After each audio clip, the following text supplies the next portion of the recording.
Écoutez Europe 1 matin et je vous en remercie. Bientôt 9h moins le quart. Dans un instant, c'est Brigitte Millot qui prendra soin de votre santé. Ce sera juste après les conseils lecture de Nicolas Caro. Bonjour Nicolas. Bonjour. Nicolas, chaque samedi de l'été, vous nous proposez donc un classique de la littérature. Et ce matin, on revisite avec vous le cultissime Bonjour Tristesse. Paru il y a 72 ans, 1954, c'est le premier roman de Françoise Sagan avec son incipit célèbre. Je vous le lis, ce serait dommage de passer à côté. Sur ce sentiment inconnu, dont l'ennui, la douceur m'obsède, j'hésite à apposer le nom, le beau nom grave de tristesse. Le titre est génial. Il n'est pas de Sagan d'ailleurs, même si d'une certaine manière maintenant on peut dire qu'il lui appartient, mais il est tiré d'un poème de Paul Éluard intitulé À peine défiguré, adieu tristesse, bonjour tristesse, tu es inscrite dans les lignes du plafond. L'incipit est le reste du livre qui avait fait scandale à l'époque. Oui, d'abord parce qu'il est question de relations sexuelles hors mariage. En 54, c'est pas du tout évident.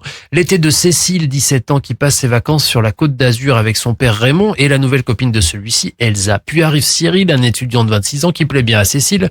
Puis Anne, une vieille amie de la femme disparue de Raymond, qui veut reprendre en main et recadrer tout et tout le monde. Le roman est écrit donc par une jeune fille de 17 ans seulement, une certaine Françoise Coirès, née à Cajar, dans le Lot, et qui prend donc comme pseudonyme Sagan.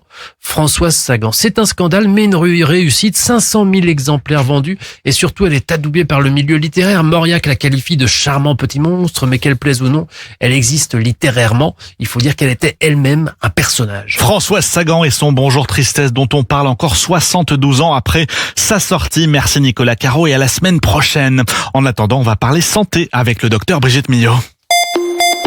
Europe 1 matin.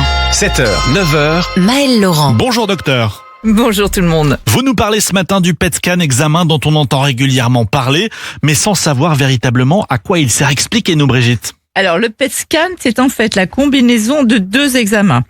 Le scanner que tout le monde connaît, vous rentrez dans une espèce de tube, c'est un examen de radiologie utilisant des rayons X et permettant de reconstituer des images du corps en 2 ou 3 dimensions et vous obtenez des images parfaites de votre anatomie. Mais cet examen n'analyse pas la fonctionnalité de vos cellules.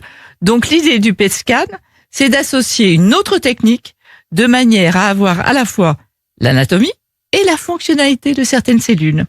Je vais vous donner un exemple, j'espère que vous allez comprendre après. Prenons une cellule cancéreuse. Ce qui la caractérise, c'est qu'elle se multiplie